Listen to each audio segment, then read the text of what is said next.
Gamay-gamay na lang ang pinahanan kay 80% na ang akong naguna. Nagtanim ako ng bago na dito para pang kontrasalas, karabo. Tapos kanang mga buhangin sa gutter panghindo na ako na wapa po sa pikas. Ang gamay-gamay na lang ito, hindo na ako na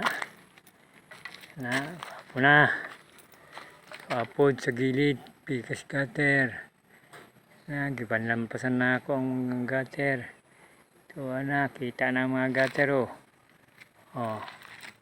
tipod kalamunggay sa una di makitang kalamunggay, karon kita na mga puno food mga gutter. Panglampasan na ako pero napapod may dito na hinduanan, mga 2 days na lang na sigurado tapos na.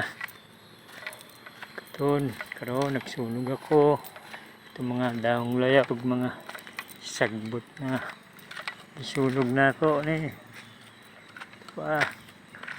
inang buntag na ako na hinlo ito pulon pa na ako di pa nahuman kay puno na ni nangilan niya na putol para hindi maguba ang pader. Sa una ani siya murag lasang karon tanawa kita ng pader pila ka putuan ang akong naputol na mga naputol na akong puno na may pulos. Ito buhok sa ito hindi pa naputol, ini duha ini katulo ni kaupat na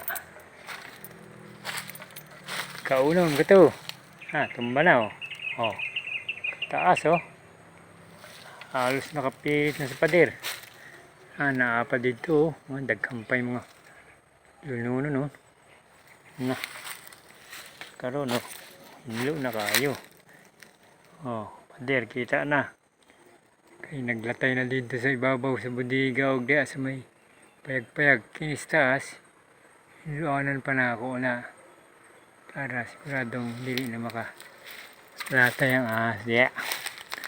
Okay, mission accomplished.